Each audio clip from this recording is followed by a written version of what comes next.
Assalamualaikum warahmatullahi wabarakatuh. A'udzu billahi minasyaitonir rajim. Bismillahirrahmanirrahim. Bismillahi walhamdulillah. Wa bihi nasta'inu ala umurud dunya waddin. Asyhadu an la ilaha illallah wahdahu la syarika lah. Wa asyhadu anna Muhammadan abduhu wa rasuluh. Allahumma salli wa sallim wa barik ala sayyidina wa habibina Muhammad wa ala alihi wa sahbihi ajma'in. Subhanaka la ilma lana illa ma 'allamtana innaka antal alimul hakim. Ya Allah ya Fattah ya Alim, iftah qulubana futuhal 'arifin.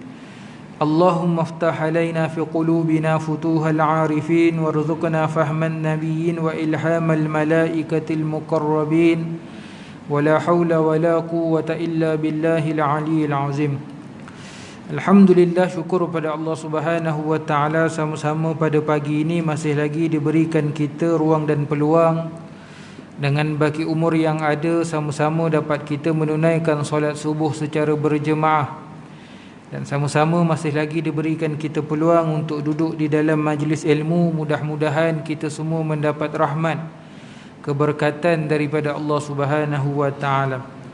Hadirin hadirat muslimin muslimat yang dirahmati Allah Subhanahu wa taala, pada pagi ini kita sambung kembali pengajian kita bagi membincangkan kitab Hadis 40 Imam Nawawi rahimallahu taala, yang mana kita masih lagi membicarakan pada hadis yang ke-15, yakni di antara ciri-ciri keimanan. An Abi Hurairah radhiyallahu anhu anna Rasulullah sallallahu alaihi wasallam qala man kana yu'minu billahi yawmil akhir falyaqul khairan aw liyasmut wa man kana yu'minu billahi yawmil akhir falyukrim jarahu wa man kana yu'minu billahi yaumil akhir falyukrim daifahu. Daripada Sayyidina Abu Hurairah radhiyallahu taala anhu bahawa Rasulullah sallallahu alaihi wasallam bersabda, sesiapa yang beriman kepada Allah dan hari akhirat, dia hendaklah berkata yang baik atau diam. Sesiapa yang beriman kepada Allah dan hari akhirat, dia hendaklah memuliakan jiran tetangga. Sesiapa yang beriman kepada Allah dan hari akhirat, dia hendaklah memuliakan tetamunya. Hadis ini diriwayatkan oleh Imam Bukhari dan Imam Muslim di dalam kitab mereka. Muslimin muslimat yang dirahmati Allah Subhanahu wa taala, yang pertamanya saya ucap takziah kepada mungkin ada daripada kalangan tuan-tuan dan puan-puan yang menjadi mangsa banjir pada bulan lepas. Kita maklum Shah Alam ini pun antara tempat yang terjejas teruk, khususnya di kawasan Seri Muda. Bila sebut musibah daripada Allah Subhanahu wa taala ini, masih ada lagi hari ini orang yang mengatakan, oh ini fenomena alam, bencana alam. Takkan kita tak sembahyang, takkan kita tak baca surah Fatihah. Betapa jahilnya manusia yang mengatakan ini merupakan fenomena alam semata-mata ataupun bencana alam semata-mata.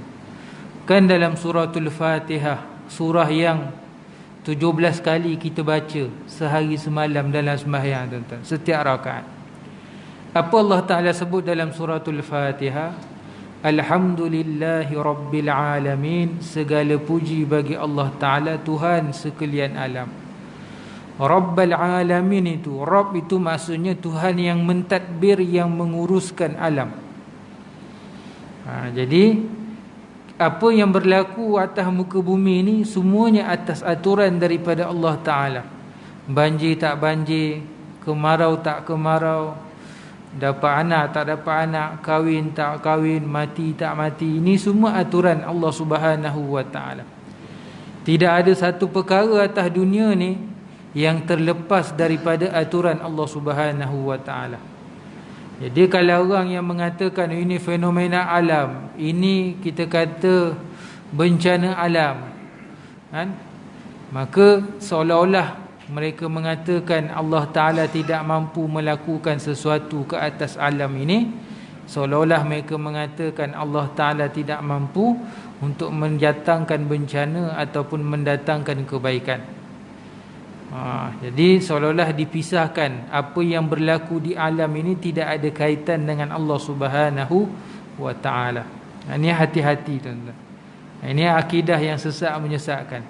Kadang-kadang kita dah lah tak belajar, tak cerdik bab agama, tak payah cakap apa-apa, diam itu lebih baik. Ini dalam hadis ni kan disebutkan falyakul khairan aw liyasmut. Cakap yang baik-baik ataupun diam sahaja. Jadi musibah yang tertimpa ini semua atas aturan daripada Allah Ta'ala.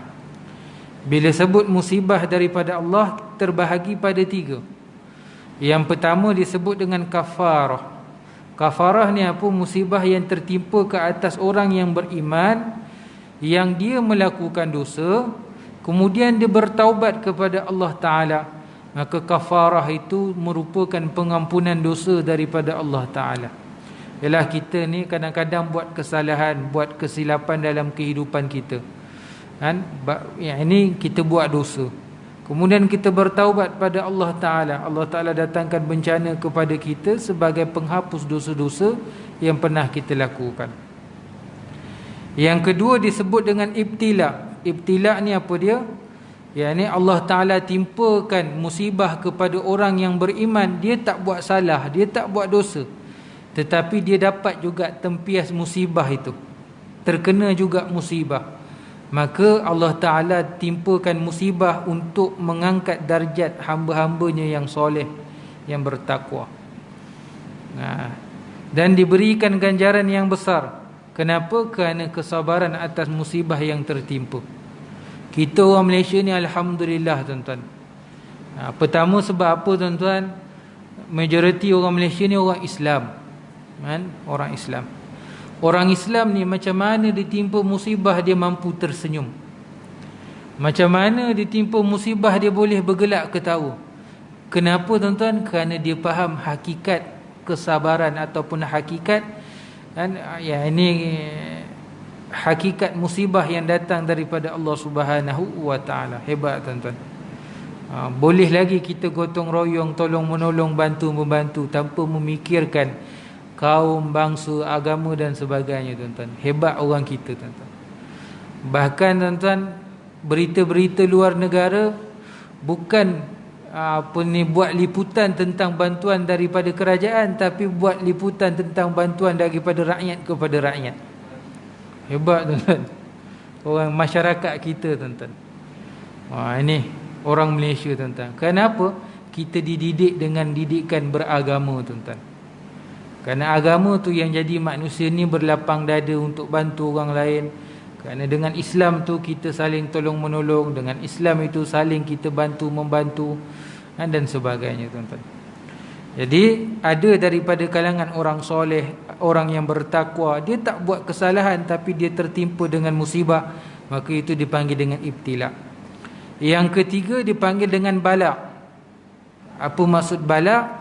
Iaitu orang yang beriman, orang Islam dan orang kafir yang dia buat dosa berterusan dan tidak bertaubat kepada Allah Ta'ala, maka ini merupakan musibah pertama sebelum dia akan ditimpa dengan musibah yang lebih besar di hari akhirat nanti. Jadi kita muhasabah diri kita, letak kat mana diri kita ni tuan-tuan. Kita ni nombor 1 tadi saya sebut kafarah ke, ataupun nombor 2 yang disebut dengan ibtila, ataupun nombor 3 yang disebut dengan bala. Mudah-mudahan sama ada 1 ataupun 2, jangan kita tergolong dalam golongan yang ketiga yang disebut dengan bala tuan-tuan.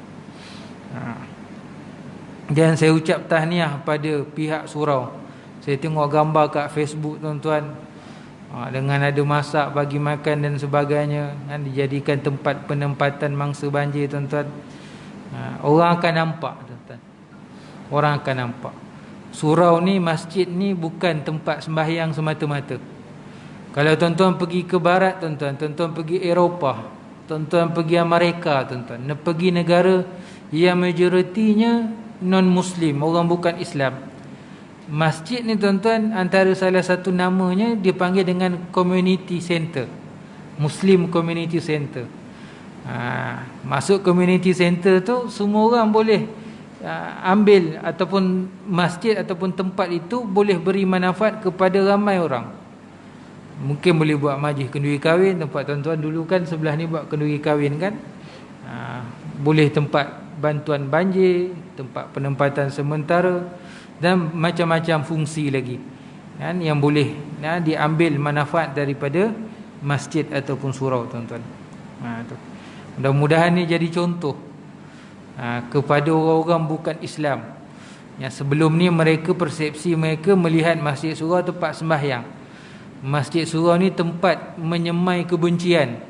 Mereka katakan orang ni ceramah semua nak menyemai kebencian.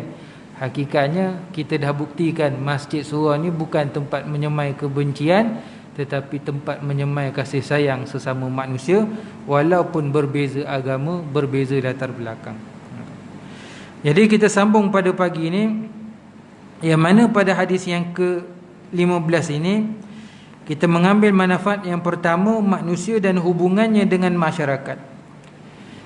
Bila mana kita hidup di atas dunia ni, walaupun kita dipisah-pisahkan dengan bangsa, dengan keturunan, dipisah tu maksudnya jenis-jenisnya kan, dengan daerah-daerah, negeri-negeri tertentu, tetapi secara umumnya bila kita hidup dalam suatu tempat, dalam suatu masyarakat, kita akan saling berinteraksi, kita akan saling berkomunikasi, tolong menolong, bantu membantu sesama dalam masyarakat tuan-tuan. Maksudnya apa? Melainkan kita duduk dalam hutan seorang-seorang, dalam gua tuan-tuan. Kita tak berkomunikasi dengan manusia, tetapi secara umumnya tetap berkomunikasi dengan alam, dengan makhluk lain. Tapi umum dalam masyarakat kita tuan-tuan, saya ambil contoh ni section 20. Berapa banyak rumah perumahan kat sini tuan-tuan? Tuan-tuan tahulah angka dia, saya pun tak nak tanyalah tuan-tuan. Tapi tengok mesti banyak tuan-tuan. Jadi kita ada jiran. Kanan rumah kita jiran, kiri rumah kita jiran, depan rumah kita ada jiran, belakang rumah kita pun ada jiran tuan-tuan. Bahkan Nabi SAW sebut tuan-tuan, yang disebutkan jiran ini 40 rumah yang berdekatan dengan rumah kita. Itu jiran kita. Maksudnya ada tanggungjawab kita untuk menyantuni dan mengambil berat tentang jiran kita, yakni prihatin tentang jiran kita. Jadi dalam kehidupan kita ni, kita tak akan terlepas dengan berkomunikasi, dengan bermuamalah sesama manusia. Bahkan Nabi SAW ni, Nabi sebut hadis ini, Nabi nak mengajarkan kepada kita, Nabi nak menunjukkan kepada kita betapa penting komunikasi, betapa penting muamalah kita dengan sesama manusia. Maka Nabi sebutkan hadis ini supaya kita ambil panduan, dijadikan sebagai satu petunjuk bagaimana kita nak berkomunikasi dengan komunikasi yang mengikut sunnah Nabi SAW, berakhlak dengan akhlak Nabi SAW. Kemudian di dalam hadis ini disebut di antara kesempurnaan iman. Kerana dalam hadis ini kan disebut man kana yu'minu billahi yaumil akhir, barang siapa yang beriman kepada Allah dan hari akhirat. Beriman kepada Allah dan hari akhirat. Kita ni kadang-kadang kita kata saya orang Islam, saya orang yang beriman. Bila sebut orang Islam, orang beriman, dia mesti ada tandanya tuan-tuan. Mesti ada tandanya. Jadi tanda yang disebutkan oleh Nabi SAW di dalam hadis ini ada 3 tanda tuan-tuan. Jadi di antara kesempurnaan iman itu, salah satu tandanya apa dia? Falyakul khairan aw liyasmut. Kata Nabi SAW, ia ini Nabi menggalakkan kepada kita bercakap dengan perkara-perkara yang baik dan meninggalkan bercakap dengan perkara-perkara yang buruk, ia ini dengan kita diam. Jadi kehidupan kita hari-hari pasti kita bercakap tuan-tuan. Pasti kita berbicara. Sama ada kita berbicara dengan manusia, sekurang-kurangnya kita berbicara dengan Allah Subhanahu wa taala Rabbul Jalil. Dalam sembahyang lah. Tapi nak sampai tahap tu tuan-tuan, kalau boleh sampai rasa kita berbicara dengan Allah, akan rasa seronok tuan-tuan. Akan rasa seronok. Dia berbicara ni tuan-tuan, kita bercakap. Bila kita bercakap, percakapan kita tu tak ada percakapan balas, jawapan balas tuan-tuan. Kita rasa tak seronok kan tuan-tuan? Mesti tak seronok. Contohlah kita cakap dengan pasangan kita, nak makan apa, dia buat bodoh, diam tuan-tuan. Lama-lama sakit hati tuan-tuan, macam cakap dengan dinding. Jadi kita ni berbicara, kita nakkan satu jawapan. Kita nakkan balik jawapan balas, walaupun jawapan tu seolah macam tak bermanfaat. Macam contohlah kita sembang-sembang dengan kawan-kawan kita, kadang-kadang sembang tak apa-apa je tuan-tuan. Sembang tidak ada manfaat. Tapi bila ada jawapan balas tu, kita seronok tuan-tuan. Saya kongsi pengalaman saya tuan-tuan.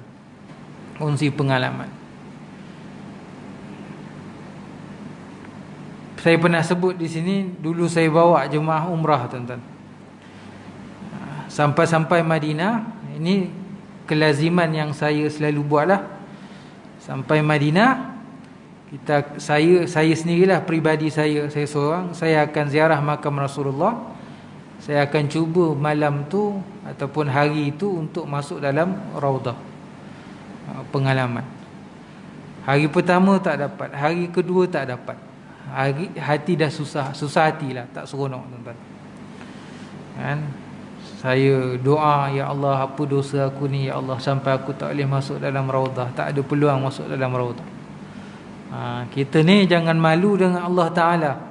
Kita ni dah mesti confirm berdosa. Kita tu masuk saya lah. Jangan tengok bila ustaz ni semua orang suci. Tak tuan-tuan. Yang suci, yang tak buat dosa, para Nabi dan Rasul. Lain daripada tu pasti buat kesalahan, pasti buat dosa. Tak besar pun, dosa kecil mesti akan ada tuan-tuan. Jadi jangan malu mengaku di hadapan Allah. Mungkin dengan makhluk kita malu, tapi dengan Allah Ta'ala kan, makhluk lain pun bukan tahu pun kan, kita berdoa mengaku salah kita kepada Allah Ta'ala. Jadi berdoalah, minta, ya Allah, aku datang daripada jauh, kalau aku tak dapat masuk dalam raudah ni kan, rugi aku ni kan. Doa pada Allah. Alhamdulillah kan, 2 malam yang terakhir dapat masuk raudah. Daripada pukul 3 pagi sampai pukul 8 pagi. Dululah tuan-tuan, sekarang tak boleh dah masuk. Berapa minit je kena keluar dah kan, pakai sistem, pakai apps kan. Jadi pengalaman tu tuan-tuan, ketika saya dapat masuk tu tuan-tuan, dengan waktu yang lama kan, tanpa ada orang ganggu saya, masuk tanpa beratur kan, kepungan semua dibuka tuan-tuan, masuk je kan, sembahyang je kat mana nak sembahyang dalam raudah kan. Betapa mudah. Pada ketika tu masuk raudah tu bukan satu perkara yang besar pada saya. Memang sebelum tu kita berhajat kan, tapi setelah dah dapat masuk, saya sedar ada yang lebih besar daripada raudah. Ada yang lebih hebat yang saya dapat daripada raudah. Apa dia? Doa saya didengar dan diterima dan dikabulkan Allah Ta'ala. Itu lebih besar tuan-tuan. Kenapa tuan-tuan? Itu saya cakap tadi, bila kita berbicara, termasuk inilah berdoa, Allah Ta'ala jawab doa kita, dikabulkan tuan-tuan. Kita sedar tak ke seronok tuan-tuan, kita berbicara dengan Allah Ta'ala dalam masa yang sama, Allah Ta'ala jawab perbicaraan kita, jawab doa kita dengan dikabulkan doa-doa kita tuan-tuan. Seronok tuan-tuan. Contoh kita sembahyang tuan-tuan. Kita sembahyang 5 waktu kan? Allah Ta'ala campakkan dalam hati kita kemanisan dalam beribadah. Seronok tuan-tuan. Khusyuk, tenang jiwa kita, damai jiwa kita tuan-tuan. Kalau kita faham betul-betul, saya kongsi ilmu pada pagi ni tuan-tuan, sembahyang ni pun salah satu bentuk seruan kita pada Allah. Salah satu bentuk komunikasi kita dengan Allah, berkata-kata kita dengan Allah kan? Kita sembahyang, akhirnya terbit dalam hati kita ni ketenangan, keseronokan, kemanisan ibadah sembahyang tu tuan-tuan. Tuan-tuan dah tahu kan, saya sebut ni kemanisan, ketenangan, keindahan, keseronokan sembahyang tu tuan-tuan, itulah merupakan kita kata jawapan-jawapan balas daripada Allah Ta'ala tuan-tuan. Seronok tuan-tuan kalau sampai tahap kepada perkara tu. Mungkin kita tak sampai, tapi jangan pernah berhenti doa dan berterus berdoa, ibadah dan terus beribadah. Mudah-mudahan satu hari nanti Allah Ta'ala campakkan dalam hati kita, masukkan di dalam hati kita keseronokan daripada ibadah yang kita lakukan. Yang ini kemanisan dalam beribadah. Ini seronok tuan-tuan. Jadi selain kita berbicara dengan manusia, dengan makhluk, dalam masa yang sama juga kita berbicara juga dengan Allah Subhanahu wa Ta'ala. Jadi dalam kehidupan kita ni sering berbicaralah, sering kita bercakap, sering kita berkomunikasi. Mungkin kalau kita nak ambil makna yang lebih luas, zaman dulu Nabi sebut falyakul khairan, maka cakap yang baik-baik, au liyasmut.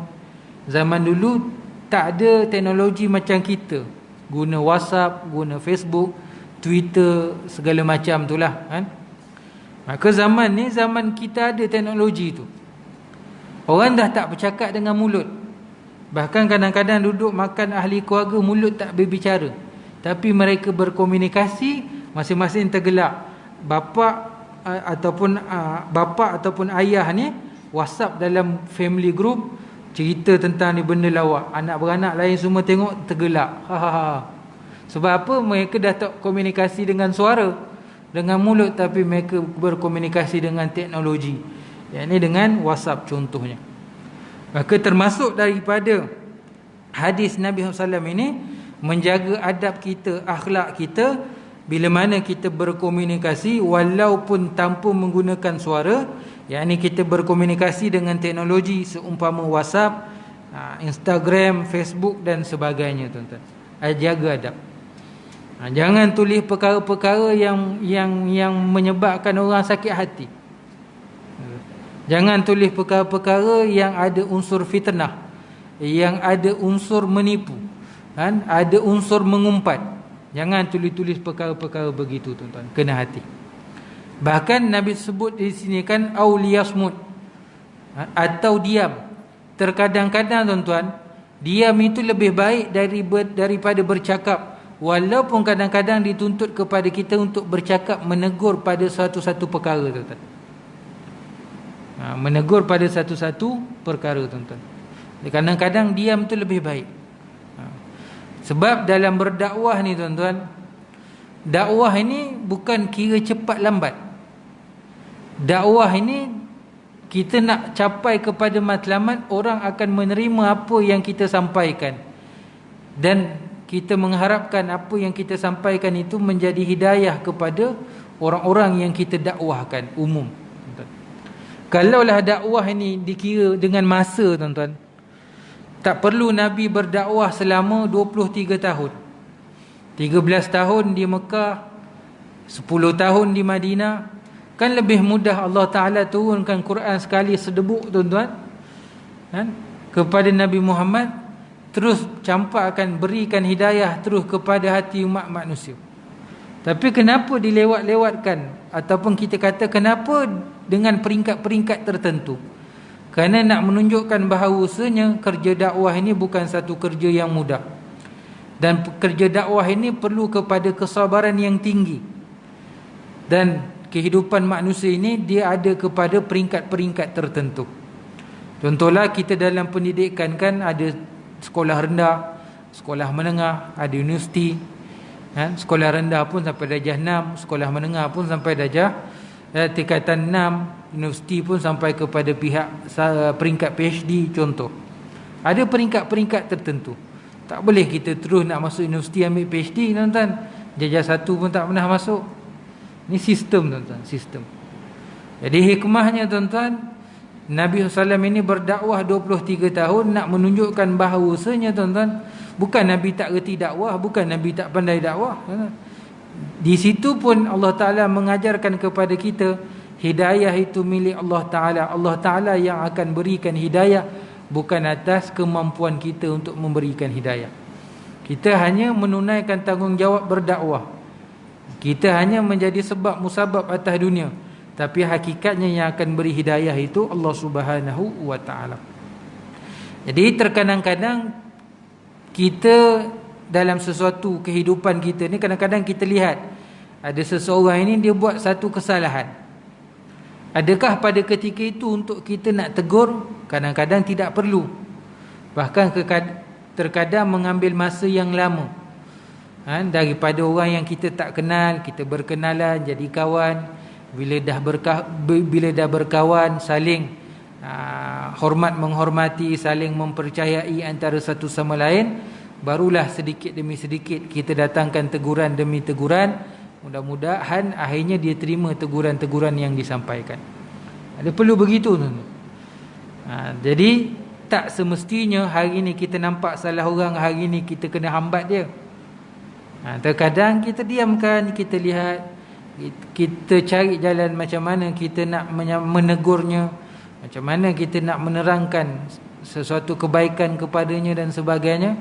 Dia perlu kepada, kadang-kadang perlu kepada peringkat dan perlu kepada masa yang lama. Jadi diam itu tak semestinya tak elok. Terkadang diam itu baik juga, dan bahkan terkadang kita, contohlah, bila kita terus tegur orang, mungkin menyebabkan orang tak suka, menyebabkan berlaku permusuhan, benci membenci. Maka menjaga ukhuwah itu lebih baik. Menjaga ukhuwah itu lebih baik. Contohlah tuan-tuan, baca Yasin Khamis malam Jumaat, ataupun membaca suratul Kahfi hari Jumaat. Orang cerdik, orang pandai tuan-tuan, orang faham agama, dua-dua perkara tu betul, tak salahnya. Kerana dua-dua tu baca Quran, apa masalahnya tuan-tuan? Ada orang dia tak erti baca surah Yasin, ada orang dia tak erti baca surah Al-Kahfi. Takkan nak mulut diam tak buat apa-apa tuan-tuan. Bahkan malam Jumaat, hari Jumaat itu hari barakah. Maka kalau dia erti baca 3 kul, takkan kita nak kata 3 kul pun bid'ah. Tuan-tuan, orang baca Quran pun semua disalahkan. Kalau orang cerdik, orang faham tuan-tuan, dia nampak tuan-tuan benda ni. Jadi ada orang-orang muda tuan-tuan, baru balik daripada Timur Tengah, belajar daripada negara Arab, boleh sikit anainta tuan-tuan, balik-balik sini semua orang disesatkan tuan-tuan, semua orang disalahkan, semua orang amalan tak betul. Tok nenek dia, mak bapak dia pun tak betul, yang betul dia je tuan-tuan. Bahkan dia dengan kawan-kawan yang baru balik daripada Timur Tengah, kawan-kawan dia pun salah tuan-tuan, saling menyalahkan antara satu sama lain. Tuan-tuan, dia dah rasa dia ada satu sindrom, rasa dia betul. Dia dah ada satu penyakit, dia rasa diri dia betul, orang lain semua salah. Jadi orang baca Yasin tuan-tuan, bid'ah, sesat, Nabi tak baca Yasin Khamis malam Jumaat, masuk neraka. Semua dia sesatkan gitu tuan-tuan. Orang baca Quran sesat tuan-tuan. Kalau macam tu tuan-tuan, baca majalah artis lah tuan-tuan, majalah hiburan, tu tak sesat. Orang baca Quran sesat tuan-tuan. Kalau pun nak didik masyarakat, bukan tu cara dia. Memang betul hadis berkenaan dengan baca surah Yasin tu hadis yang dhaif. Tetapi kan para alim ulama sebutkan boleh beramal dengan hadis dhaif untuk fadailul a'mal, untuk kelebihan-kelebihan amal. Amalkan, apa masalahnya? Bahkan kalau dia melihat ada perkara yang lebih besar. Itu sebab saya nak sebut, terkadang diam itu perlu. Dia melihat perkara yang lebih besar, apa dia? Ya, ini bacaan, program bacaan Yasin. Orang yang tak suka ni tuan-tuan, minta maaf saya sebut golongan W, golongan Wahabi ni. Pertama, dia kata baca Yasin tu bukan sunnah Nabi Khamis malam Jumaat. Itu pertama. Okay. Yang kedua, dia kata bukan sunnah Nabi berkumpul ramai-ramai baca Quran. Itu kedua. Ada tekongnya lagi, dia kata ni bukan sunnah. Ni orang tak faham hukum syarak, orang tak faham baca hadis, tak faham hadis. Ni alasan dia. Tapi kita tuan-tuan, contohlah, memang betul hadis itu bukan hadis yang sahih, hadis dhaif, tapi ulama membenarkan beramal dengan hadis dhaif. Bahkan kalau mengambil hadis yang lebih umum, Ada galakan Nabi SAW suruh baca Quran? Ada, cukup. Kalau pun kita nak ubah masyarakat, fikir, kan? Masyarakat berkumpul Khamis malam Jumaat, sama-sama baca Yasin, tuan-tuan, kan? Jadi bila sebut berkumpul, mereka bersilaturahim, dalam masa sama mereka baca surah Yasin. Ukhuwah, tuan-tuan, dalam masyarakat itu lebih penting, bahkan lebih besar daripada baca surah Yasin. Innamal mu'minuna al-ikhwah, sesungguhnya orang yang beriman itu bersaudara, tuan-tuan. Kalau ni seorang baca Yasin, ni baca surah Kahfi, duk bergaduh salah satu, tuan-tuan. Yang baca surah Kahfi kata baca surah Yasin tak betul, yang baca surah Yasin kata baca surah Kahfi tak betul. Dia duk berbalah, tuan-tuan. Tak ada manfaat daripada Al-Quran yang dia baca, tuan-tuan, melainkan ditakuti Al-Quran itu akan melaknat dia pada hari kiamat. Kenapa? Dia baca, dia tak ambil pengajaran daripada Quran, bahkan dia bermusuh ataupun bergaduh antara satu sama lain, tuan-tuan. Yang penting ukhuwah, silaturahim, persaudaraan sesama orang Islam, tuan-tuan. Jadi kita duduk dalam masyarakat, kita laga-lagakan masyarakat dengan kita kata amalan ni tak betul, kena begitu dan sebagainya. Akhirnya masyarakat ni berbalah lah. Masyarakat ni memang tak reti apa. Bila dengar ustaz cakap, percaya, ambil bulat-bulat, kan? Berbalah duk. Oh, ni ustaz ni kata ni tak boleh, ustaz ni kata boleh. Tak, aku ikut ustaz ni. Bergaduh. Tu saya sebut, diam itu lebih baik. Biarlah. Walaupun kita tahu hadis sahihnya baca surah Al-Kahfi, tak apalah, kita diam. Biarlah. Janji baca Quran. Itu yang paling penting, kita kena faham tu. Janji baca Quran. Janji masyarakat tak berbalah. Kalau kita nak sampaikan pada masyarakat, kita kata, tuan-tuan, yang lebih afdal ataupun yang lebih sahih dibacakan surah Al-Kahfi pada hari Jumaat.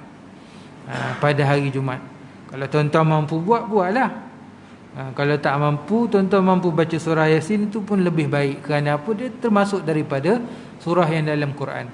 Ada orang langsung tak mampu baca Quran, nak buat apa malam Jumaat? Zikirlah la ilaha illallah, la ilaha illallah pun boleh juga. Takkan la ilaha illallah pun tak reti kan tahlil. Ataupun selawat pada Nabi SAW, kerana hari Jumaat hari yang dituntutkan memperbanyakkan selawat pada Nabi SAW. Jadi maksudnya apa, tuan-tuan? Banyak hadis-hadis, macam-macam hadis-hadis cerita tentang hari Jumaat. Bila sebut banyak hadis, maksudnya apa? Ada pelbagai amalan dan kelonggaran yang diberikan oleh Nabi. Beramallah dengan apa yang kamu mampu amalkan pada hari Jumaat, tuan-tuan. Maka terkadang manusia ni diam itu lebih baik, kan, daripada bercakap. Imam Ahmad meriwayatkan di dalam kitabnya, yakni kitab Musnad Imam Ahmad, daripada Sayyidina Anas radhiyallahu taala anhu, daripada Nabi SAW, baginda bersabda, la yastaqimu imanu abdin hatta yastaqima qalbuh, wa la yastaqimu qalbuhu hatta yastaqimu lisanuhu. Kata Nabi SAW, tidak lurus, yakni istiqamah iman seseorang hamba sehingga lurus hatinya, benar hatinya. Nak jadi istiqamah, nak jadi iman kita dengan iman yang mantap, dia mesti datang daripada hati, kan? Iman ni apa kan? Tasdiqu bil qalbi, membenarkan dengan hati. Ini yang paling utama, membenarkan dengan hati. Jangan nampak zahirnya, tuan-tuan, tapi hatinya tak nak pada Islam, tak jadi. Itu dipanggil munafik. Tapi jangan memunafikkan orang. Kita bukan tahu hati orang. Nampak orang lain macamnya, kata, oh, hantar ni munafik. Mana kita tahu hati orang, kan? Kita bukan boleh baca hati orang. Cuma adalah ciri-ciri orang munafik itu. Jadi Nabi SAW sebut apa? Tidaklah lurus iman seseorang hamba itu, ataupun istiqamah seorang hamba itu, sehingga mana lurus hatinya, benar hatinya. Dan tidak lurus hatinya sehingga lurus lisannya. Tidak akan benar pada hatinya, melainkan benar dengan lisannya, tuan-tuan. Ini sebab dalil hadis ini, dalil, kan, yang mana seseorang itu bila masuk kepada agama Islam, tak cukup beriman dengan hati, mesti diikrarkan dengan lidah. Ini kita dalam akidah Asy'ariyah. Kita kata dalam hati kita beriman, Kemudian apa bukti kita beriman? Kita berikrar, kita mengucapkan 2 kalimah syahadah, asyhadu an la ilaha illallah wa asyhadu anna muhammadar rasulullah. Itu. Ini diikrarkan dengan lidah, dengan lisan. Jadi lisan ataupun percakapan yang baik itulah menggambarkan hati yang baik dan menggambarkan keimanan seseorang, tuan-tuan. Saya pernah sebut dulu, tuan-tuan, hati manusia ni, tuan-tuan, macam cawan lah. Macam cawan. Ada hati mati. Hati mati tertutup lah. Curahlah ilmu, hidayah daripada Allah, dia tak masuk. Allah Ta'ala tak bagi hidayah lah. Jadi kosong, tak ada nilai, tuan-tuan, mati. Hati yang sakit, tuan-tuan, dia ada lompong-lompong, ada retak-retak, lubang-lubang. Ni dia datang surau pagi ni, tuan-tuan, sembahyang berjemaah majlis ilmu, dituangkan penuh hikmah-hikmah. Naik, tuan-tuan, penuh. Nanti balik rumah buka TV, tuan-tuan, kurang balik sikit. Nanti datang sembahyang zuhur, cas balik. Ini hati yang sakit. Dia perlu kepada rawatan berkala, tuan-tuan. Berkala tu apa? Datang sembahyang berjemaah lah. Duduk majlis ilmu. Tapi kalau hari ni datang, sebulan lagi baru datang balik, tuan-tuan, itu bukan berkala, tuan-tuan. Itu kadang-kadang. Berkala kena jaga. Kita jangan suruh orang, kita diri kita. Hati orang sakit, hati orang macam mana, dia yang jawab nanti dengan Allah Ta'ala. Kita tak kena jawab bagi pihak dia. Kita akan ditanya bagi pihak kita. Kau akhlak kau kenapa buruk? Kenapa suka ngumpat orang? Kenapa suka fitnah orang? Kenapa mandang orang dengan pandangan yang tak elok? Kita, bukan orang lain. Sebab kita buat benda tu. Jadi macam mana, tuan-tuan? Obat dia macam kita lah, kena kencing manis, tuan-tuan. Kencing manis, doktor bagi obat, tuan-tuan. Makan 3 kali sehari, tuan-tuan.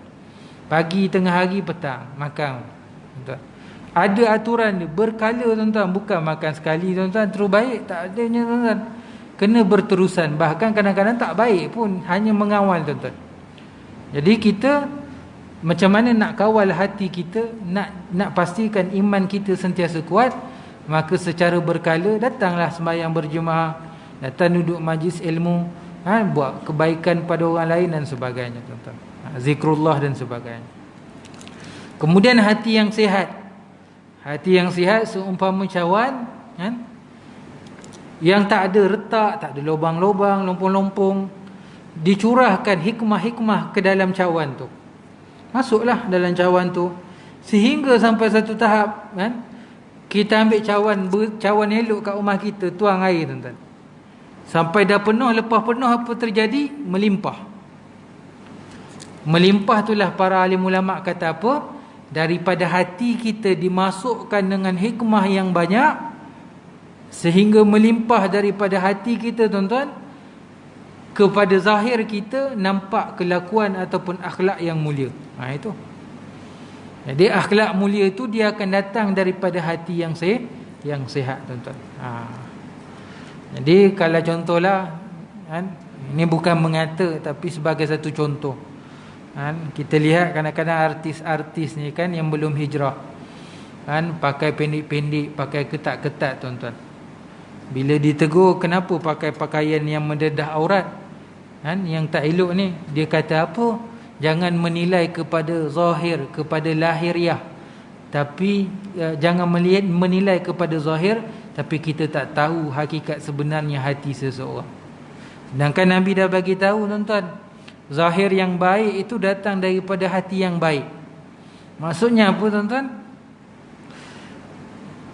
Kalau kita ni zahirnya dedah aurat, zahirnya tak sembahyang, zahirnya tak suka duduk majlis ilmu, maksudnya apa? Hati kita sedang tak sihat.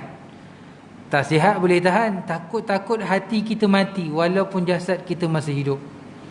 Ni. Jadi zahir itu sebenarnya itulah apa yang ada dalam hati. Zahir yang baik, insya-Allah hatinya hati yang baik, dan zahir yang buruk pun itulah gambaran hatinya dalam keadaan sakit ataupun dalam keadaan mati. Na'udzubillahi min zalik. Jadi itu sebab saya suka saya sebut, jangan dah peduli orang lain lah. Kita pun belum tentu betul. Kita pun tak cukup amal. Jadi persiapkan diri kita. Nanti dalam kubur nanti kan, wahai Abdul Aziz bin Hafsah.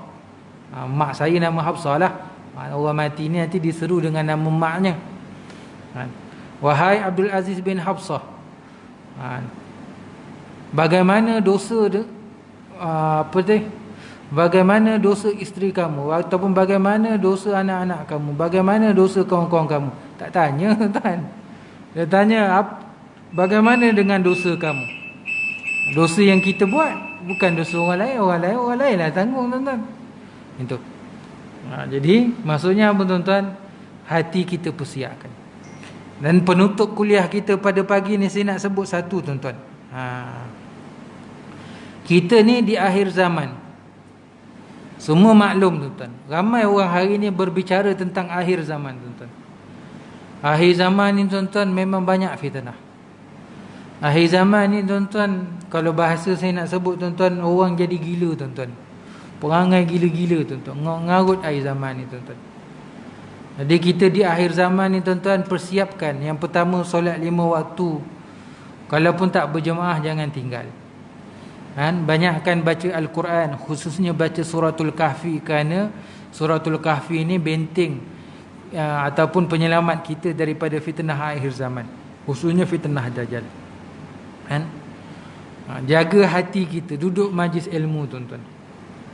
Akhir zaman ni, tuan-tuan, kadang-kadang bila saya duduk fikir-fikir, tuan-tuan, benda pelik-pelik, tuan-tuan.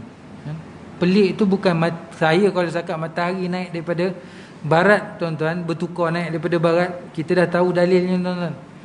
Saya tak berapa pelik benda tu. Peliknya apa, tuan-tuan? Akhir zaman ni, tuan-tuan, kadang-kadang orang yang tak reti agama pun nak cakap agama, tuan-tuan.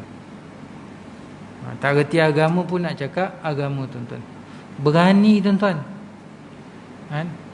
Berani sandarkan diri itu dengan nama ustaz, title ustaz, tuan-tuan. Ini akhir zaman ni, tuan-tuan. Dulu, tuan-tuan, kalau ngaji agama, orang kata nak kerja apa, nak makan apa, kerja kilang pun nak pakai SRP dulu. Sekarang, tuan-tuan, berebut-rebut orang nak jadi ustaz, tuan-tuan. Saya tak jealous, tuan-tuan. Saya tak ada masalah pun. Kuliah saya penuh sebulan, tuan-tuan. Semalam, tuan-tuan, ada satu masjid ni, kuliah saya ni dah berapa tahun asyik ditukar tarikh, tuan-tuan. Tukar hari. Daripada hari Sabtu minggu ketiga subuh, tukar kepada hari Rabu kuliah maghrib minggu ketiga. Hari Rabu tukar pula kepada 31 hari bulan, tiap-tiap 31 hari bulan. Yang ni 2 bulan sekali lah. Tukar pula lagi, tuan-tuan. Semalam tukar. Nak tukar, sepatutnya daripada Sabtu ketiga subuh, nak tukar subuh ketiga. Tanya ustaz, boleh ke? Saya terus saya jawab, saya kata minta maaf lah, jadual saya dah penuh bertindan dengan jadual orang lain. Jadi sepatutnya pagi ni saya kat tempat tu lah, kalau saya terima pertukaran tu. Tapi saya tak terima, saya kata minta maaf lah, dah banyak sangat tukar, saya minta undur diri lah, bagilah ustaz-ustaz lain untuk mengajar. Jadi dia terasa kot saya cakap tu bukan cakap saya sindir perli ke apa kan. Memang tak boleh cakap terang-terang tak boleh. Tapi dia WhatsApp saya, kalau macam tu hari apa boleh ustaz? Saya ni, tuan-tuan, dulu banyak je orang tukar. Masa tu saya kuliah tak penuh. Bila kuliah tak penuh, saya deal dengan tempat ni, boleh tak tukar tarikh ni? Tukar tak apa. Sekarang dah penuh tiap-tiap hari. Macam mana saya nak tukar? Saya nak bagi tarikh mana lagi? Hari apa lagi? Saya tak boleh. Saya tak kisah, tak cemburu. Tapi saya takut, tuan-tuan, akhir zaman ni, tuan-tuan, apa dia, tuan-tuan? Akhir zaman ni. Macam tuan-tuan mungkin maklum ataupun tak maklum, JK Surau maklum lah, bulan lepas ada sembang berkenaan perkara tauliah ni, tuan-tuan. Tauliah ni di Selangor.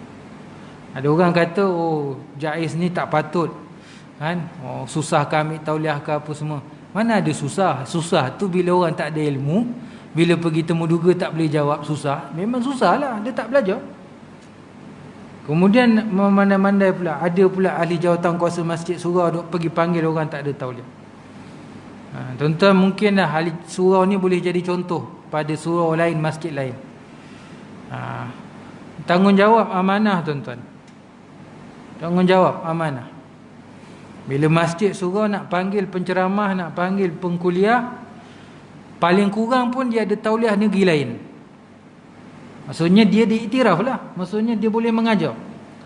Jangan langsung tak ada tauliah tuan-tuan. Saya tak galak lah negeri Selangor sepatutnya tauliah Selangor. Tapi kadang-kadang mungkinlah tuan-tuan nak bagi peluang ustaz daripada negeri lain untuk ceramah. Dia ada tauliah negeri dia. Tak apalah, kita tahu tuan-tuan. Sebab apa ni amanah tuan-tuan? Sebab apa bila kita panggil orang yang tak berkelayakan, orang yang tak mampu, akhirnya dia bercakap pada masyarakat, dan percakapan dia itu akhirnya menimbulkan fitnah, menimbulkan keraguan dalam masyarakat. Akhirnya apa yang berlaku? Masyarakat bukan nak bertambah amal, bahkan menafikan amalan orang lain, semakin mempermudah-mudahkan agama, semakin jadi malas untuk nak beragama ataupun nak beramal tuan-tuan. Saya ambil contohlah sebagai penutup kuliah kita pada pagi ni. Baru-baru ni ada isu berkenaan dengan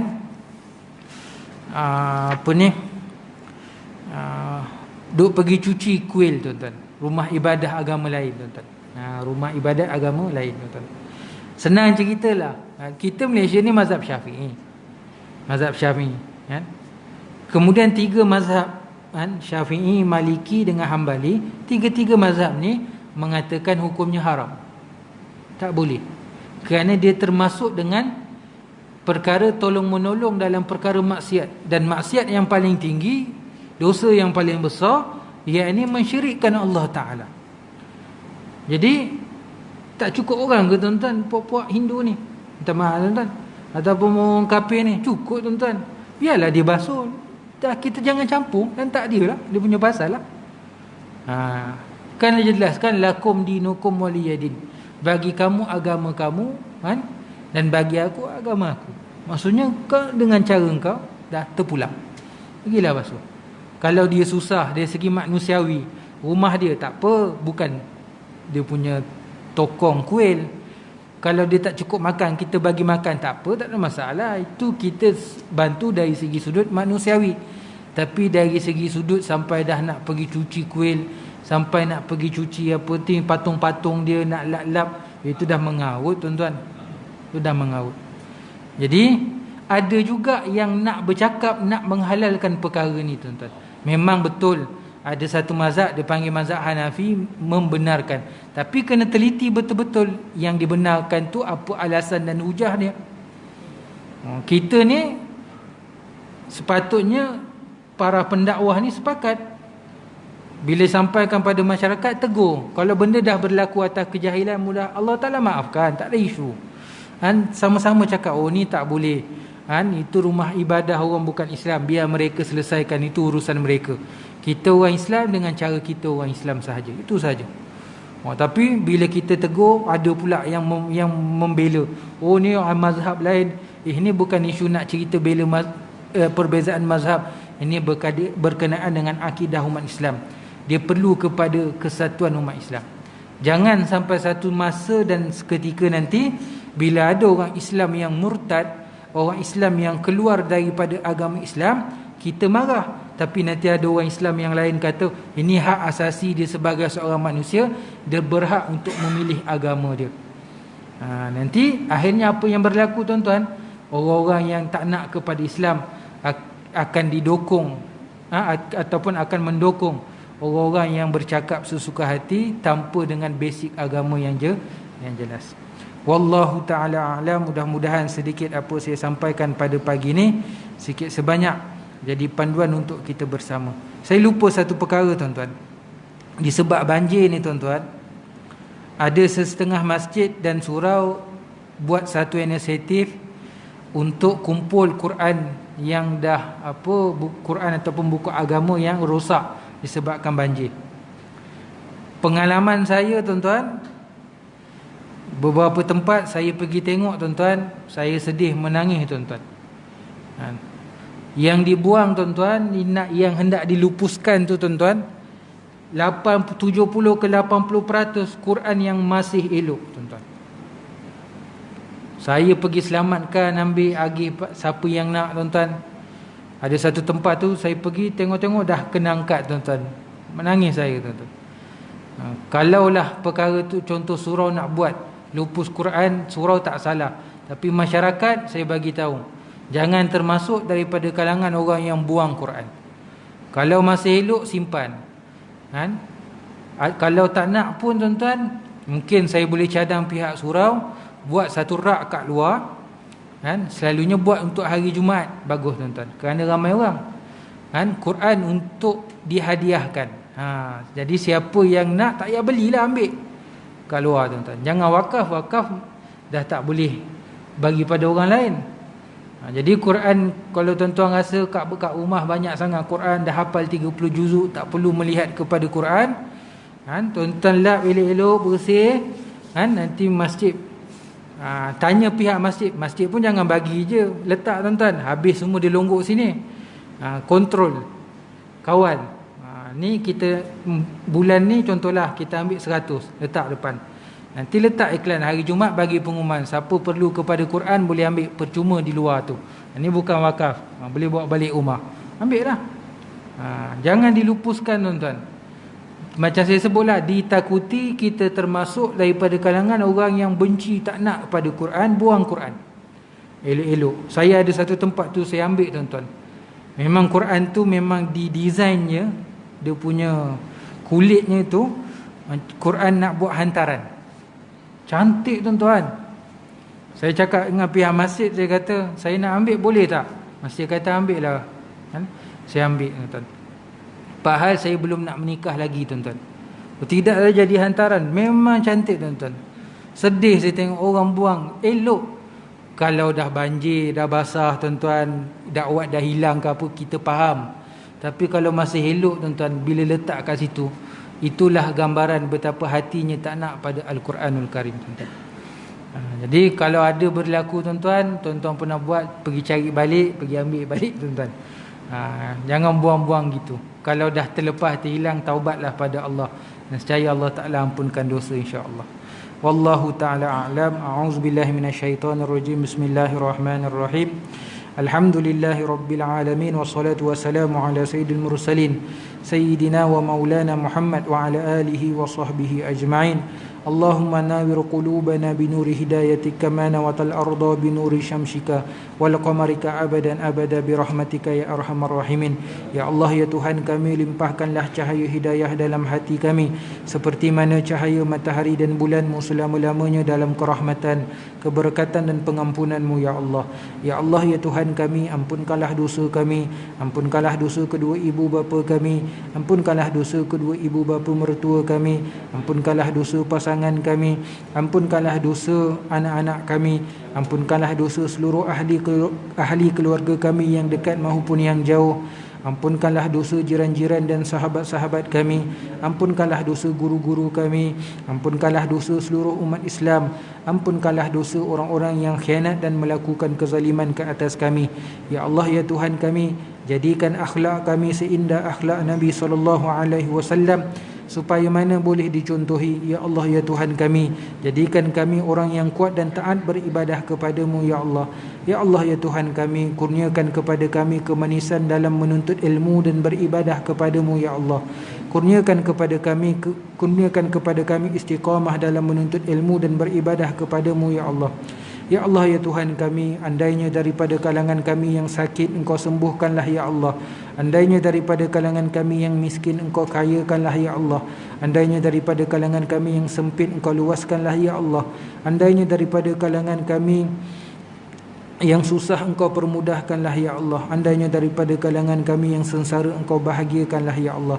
Ya Allah, ya Tuhan kami, bantulah perniagaan kami, bantulah perusahaan kami, bantulah pekerjaan kami ya Allah. Kurniakan kami rezeki yang melimpah ruah ya Allah. Kurniakan kami rezeki yang halal. Jadikan kami orang yang kaya di antara yang terkaya di dunia dan di akhirat kelak nanti ya Allah. Ya Allah ya Tuhan kami, andainya rezeki yang berada di langit Engkau turunkan untuk kami ya Allah. Andainya rezeki yang berada di bumi Engkau keluarkanlah untuk kami ya Allah. Andainya rezeki yang jauh Engkau dekatkan untuk kami ya Allah. Andainya rezeki yang susah Engkau permudahkan untuk kami ya Allah. Andainya rezeki yang haram Kau jadikan ia halal untuk kami ya Allah. Ya Allah ya Tuhan kami, satukan hati-hati kami dengan iman dan takwa kepadamu ya Allah.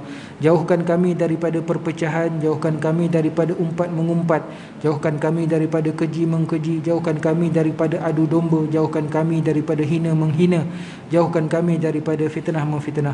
Ya Allah ya Tuhan kami, masukkan kami semua nanti ke dalam syurga-Mu ya Allah.